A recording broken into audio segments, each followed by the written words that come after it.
video, I'm going to show you how to do the long tail cast on, which is the cast on that I use in the rebirth hat and the rebirth pullover. You can see here on the edge that the cast on edge looks just like those garter stitch rounds that are worked after the cast on. And that's why I use the long tail cast on for these projects, because the cast on looks very similar to the rows that follow. It can also, for other projects, it can also be used with this edge showing, so it has a nice smooth edge.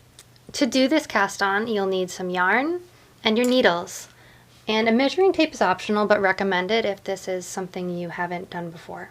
So the idea of this cast on is that there's a long tail and there is the yarn that is connected to the ball.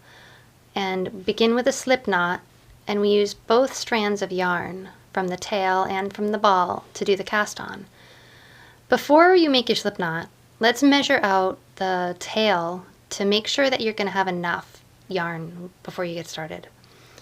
To know how much yarn you're going to need, take a look at your pattern, and you can either find it on the finished measurements if the cast on matches your finished measurements, or on the schematic if you're working on the body of a sweater or some other part. You can find the measurement that you're going to need for where you're casting on.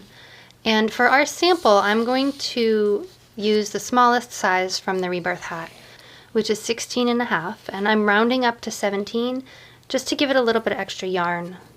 Having more yarn is better than not having enough, because if you don't have enough, then you'll just have to start over with more yarn. So on my measuring tape, I'm going to pull out 17 inches.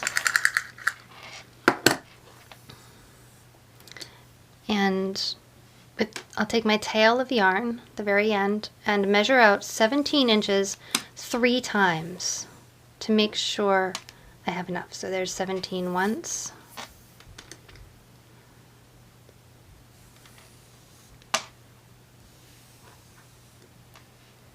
"17 twice.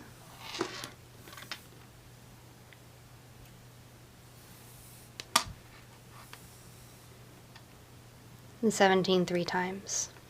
And we'll get that measuring tape out of the way. And I usually add just a few more inches just in case to have some extra. And at this point you can make a slip knot. The way I do that is I put 2 fingers underneath here with the tail on the left and the ball on the right, and I give it a little twist so that after they're twisted, the ball is at the top of my fingers and the tail is at the bottom of my fingers. And then I'll take the tail end, pinch it between my fingers, and I'll pull it through the loop and make it tight like that. And putting the slip knot onto the needle that you're going to be using for your project.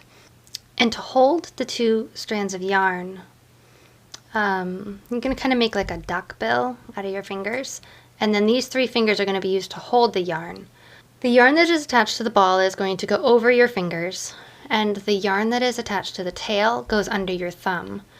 So you're going to take your little duck bill here, and you're going to go right in there and have the yarn for the ball at the top and the yarn for the tail at the bottom. You can go right in there underneath, and then with your fingers you can grab both of those. Okay, so now you've got your little duck bill in here, and open it up and flip it over like that. So you've got a loop going around your thumb and a loop going around your finger. And then to cast on the stitch, once you've got your fingers and your hand in the right position, you go underneath the thumb, the front thumb hole, and then over the strand by your finger. And you pull that back through the thumb hole. And then drop that loop off your thumb. And I like to push with my thumb. I push this bottom strand down to pull that nice and tight. And then your thumb is also back in that position it needs to be in again. So go under the thumb, over the finger, and then back through the thumb hole. Whoops. And make sure you don't catch that back one or things will get complicated. Make sure you go between the 2 strands on the thumb. And drop the thumb loop, push to make a new loop on the thumb and to make this tight. Okay? But as you're learning, just go slow. Go at your own pace. And try to keep count of what you're doing, or come back and check every now and then to see if you have the right number of stitches. And when you get to the number of stitches that you need for your pattern, just double check to get that tail out of the way so that when you start knitting, you're using the tail from the ball instead of the end of the yarn. And you can turn your work and then just start knitting across like you would any other row.